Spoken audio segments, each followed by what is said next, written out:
देखो दोस्तों, आज हम सीखेंगे जेडीके 21 कैसे इंस्टॉल करें, स्प्रिंग बूट कैसे सेटअप करें और स्प्रिंग टूल सूट यानी एसटीएस में एक कॉमन एरर आती है, उसको कैसे रिजॉल्व करें।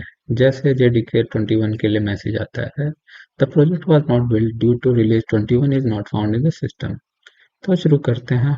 पहले देखते हैं जेडीके 21 को कैसे इंस्टॉल करें। विंडोज पर जेडीके इंस्टॉल करने का प्रोसेस। Step 1, download JDK. सबसे पहले आप गूगल पर जाएं और सर्च करें। जैसे अभी लेटेस्ट वर्जन जेडीके 21 चल रहा है, तो आप सर्च करें जेडीके 21 डाउनलोड। अब जिस लिंक में oracle.com होगा, उसी पर क्लिक करें। यही ओरेकल वालों की ऑफिशियल साइट है। इसके बाद जेडीके डेवलपमेंट किट 21.0.1 वाले सेक्शन में स्क्रॉल करेंगे।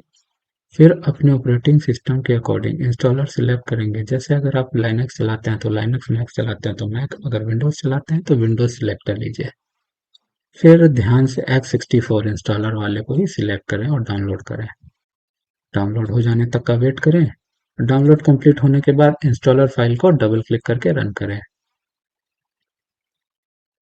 स्टेप 2, इंस्टॉलर एक विजार्ड के थ्रू आपको इंस्टॉलेशन प्रोसेस के स्टेप्स दिखाएगा, उसको फॉलो करें।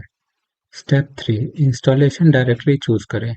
आपको इंस्टॉलेशन डायरेक्टरी चूज करना होगा। Default directory usually E drive, program files, Java और जेडीके का वर्जन के साथ होता है। आप अपने प्रेफरेंस के अकॉर्डिंग कहाँ इंस्टॉल करना है चूज कर सकते हैं। स्टेप 4, इंस्टॉलेशन कंप्लीट होने तक का वेट करें।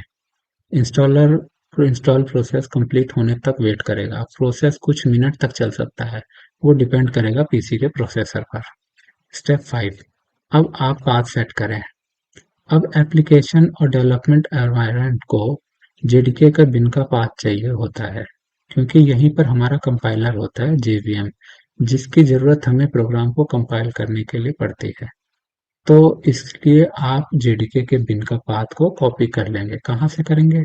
आपके फाइल एक्सप्लोरर के अंदर, सी ड्राइव के अंदर, प्रोग्राम फाइल्स के अंदर, जावा फोल्डर के अंदर, जेडीके 21 फोल्डर के अंदर बिन फोल्डर को ओपन करेंगे। उसमें जो पाथ आ रहा है, उस पाथ को पूरा कॉपी कर लेंगे। अब अगला स्टेप है कि आपको एनवायरनमेंट वेरिएबल ओपन करना है। आप सिंपली टास्क बार में जो सर्च बार है, उसमें टाइप करेंगे env, तो वो सर्च रिजल्ट में शो करेगा एडिट एनवायरनमेंट वेरिएबल। उसको ओपन कर लें। फिर यूजर वेरिएबल्स में पाथ पर क्लिक करके एडिट पर क्लिक करें। ध्यान दें, आपको सिस्टम वेरिएबल को नहीं छेड़ना है। अब एडिट करते वक्त ये ध्यान दें, आपको कोई भी पाथ डिलीट नहीं करना है। ये सब अलग-अलग फाइल्स की लोकेशन होती है। अगर आप कोई भी पाथ डिलीट करते हैं तो हो सकता है वो सॉफ्टवेयर फिर ठीक से काम ना करे। अब क्योंकि मैंने पहले भी जेडीके इंस्टॉल किया था, इसलिए मुझे पुराना पाथ डिलीट करना पड़ रहा है। आप डिलीट मत करना। अब आप सिंपली न्यू पर क्लिक करें और जो पाथ हमने जेडीके के बिन फोल्डर से कॉपी किया था, उसे पेस्ट करें और ओके कर दें। अब आपका पाथ सेट हो चुका है, लेकिन अब हम कंफर्म कैसे करें कि ये सेट सही सेट हुआ है या नहीं। तो उसके लिए स्टेप 5 है। स्टेप 5, कमांड प्रॉम्प्ट में जेडीके वर्जन चेक करें। अब आप अपने सिस्टम के कमांड प्रॉम्प्ट में या टर्मिनल में जाएं और टाइप करें Java space hyphen version. Commands को रन करें। जेडीके वर्जन चेक कर लेगा। अगर सही से इंस्टॉल हुआ है तो आपको इन्फॉर्मेशन डिस्प्ले हो जाएगी। अब आप जावा का कोड लिख सकते हैं किसी भी आईडी से में, जैसे एक्लिप्स, इंटेलिज आइडिया, इवन आप नोटपैड में भी कोड लिख सकते हैं। कमांड प्रूफ से रन करा सकते हैं। अब हम ये देखते हैं स्प्रिंग टूल सूट को कैसे इंस्टॉल करते हैं। Spring tool suit installation process.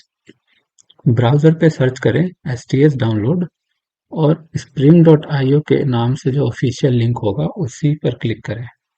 फिर उसके अंदर spring tools for eclipse section में जो भी आपका ऑपरेटिंग सिस्टम है, जैसे लिनक्स, मैक ओएस या विंडोज के अकॉर्डिंग इंस्टॉलर डाउनलोड करें। जैसे हमारे केस में विंडोज है तो हम विंडोज डाउनलोड कर रहे हैं।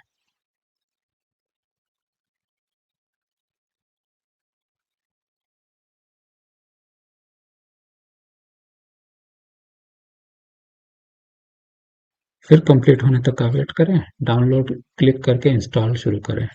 जब इंस्टॉलेशन कंप्लीट होगा तो आपको एक फोल्डर मिलेगा STS और उसका वर्जन नंबर।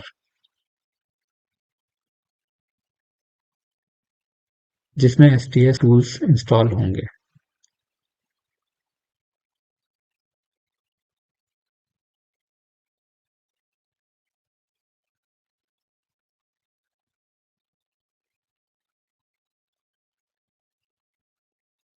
STS फ़ोल्डर के अंदर जो स्प्रिंग टूल सूट नाम से एप्लीकेशन मिलेगी उसको ओपन करें।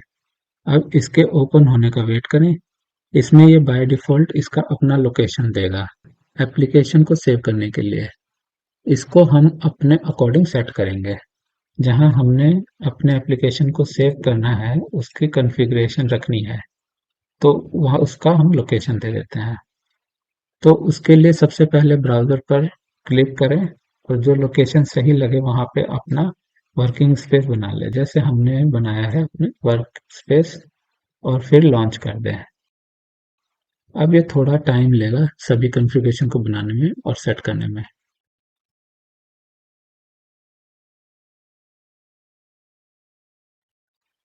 अब हम एक सैंपल एप्लीकेशन बना लेते हैं। फाइल में जाएंगे, फिर न्यू स्टार्टर प्रोजेक्ट क्लिक करेंगे। प्रोजेक्ट का नाम दे देते हैं स्प्रिंग बूट प्रोजेक्ट।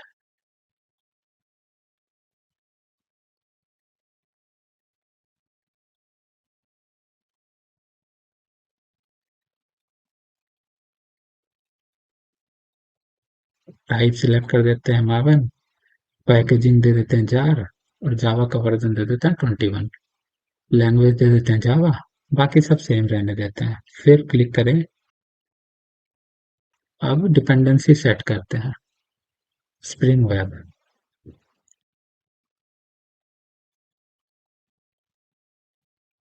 फिर नेक्स्ट क्लिक करें और फिनिश कर दें।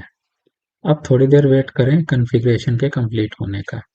जब तक प्रोजेक्ट नेम के आगे बूट लिखा हुआ ना आ जाए। अब आप यहाँ देख सकते हैं एक एरर आ रही है प्रोजेक्ट बनते ही, project was not build due to release 21 is not found in the system.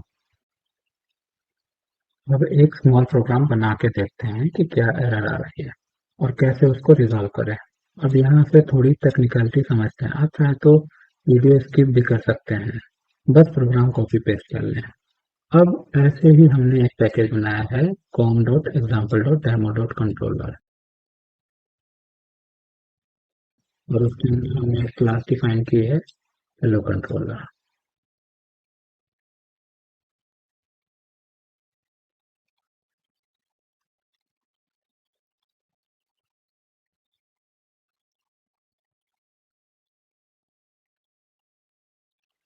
Rest controller क्या होता है?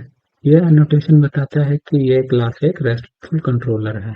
इसका मतलब ये है कि ये ना सिर्फ एप्लीकेशन की रूटिंग को डिसाइड करता है, बल्कि ये बिना किसी व्यू के रिस्पॉन्स को सीधा बॉडी में लिख देता है।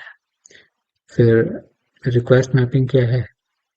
इसका यूज यूआरएल मैपिंग के लिए होता है। रिक्वेस्ट मैपिंग एनोटेशन बताता है कि ये कंट्रोलर उन रिक्वेस्ट को हैंडल करेगा जिनकी यूआरएल स्लैश एपीआई से शुरू होती है।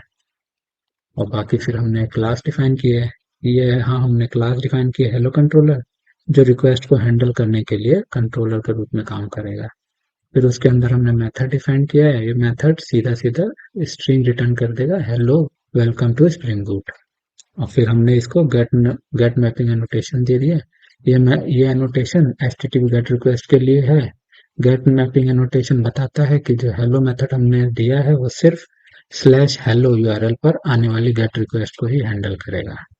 अब इसको रन करके देखते हैं। रन करने के लिए राइट क्लिक करें और फिर रन एज स्प्रिंग बूट पर क्लिक कर दें। और आप देख सकते हैं कि एरर मैसेज डिस्प्ले कर रहा है, प्रोग्राम में एरर एग्जिस्ट कर रहा है। तो प्रोसीड करके देखते हैं क्या एरर है। तो प्रोग्राम रन करने के बाद जो एरर यहाँ कहेंगे या कहेंगे एक्सेप्शन आई है, वो है क्लास नॉट फाउंड एक्सेप्शन। तो अब इसका सीधा सॉल्यूशन है कि आप अपने एसटीएस में जो ऊपर विंडो टैब है उसमें प्रेफरेंसेस को क्लिक करेंगे। फिर प्रेफरेंसेस में क्लिक करेंगे, जावा टैब यूज के अंदर क्लिक करेंगे इंस्टॉल जेआरई। फिर उसके अंदर हम क्लिक करेंगे ऐड। फिर सिलेक्ट करेंगे स्टैंडर्ड वीएम। फिर सिलेक्ट करेंगे डायरेक्टरी और उस लोकेशन पे जाएंगे जहां जेडीके 21 रखा है। हमें वही फ़ोल्डर चाहिए। उस फ़ोल्डर को सिलेक्ट कर लेंगे और फिनिश कर देंगे। अब ये जो हमने JDK21 सिलेक्ट किया है, जेआरई इसी में एम्बेडेड है, तो हमें अलग से जेआरई सिलेक्ट करने की ज़रूरत नहीं है। नाउ अप्लाई एंड क्लोज पर क्लिक कर दें। अब हम प्रोजेक्ट को फिर से रीरन करके देखते हैं।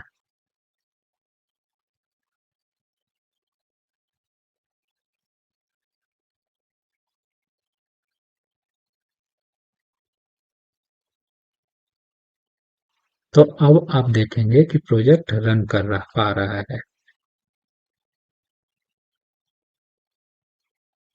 अब ब्राउज़र पर रन करके टेस्ट करके देखते हैं। तो हमारा यूआरएल होगा localhost colon 8080 slash API slash hello.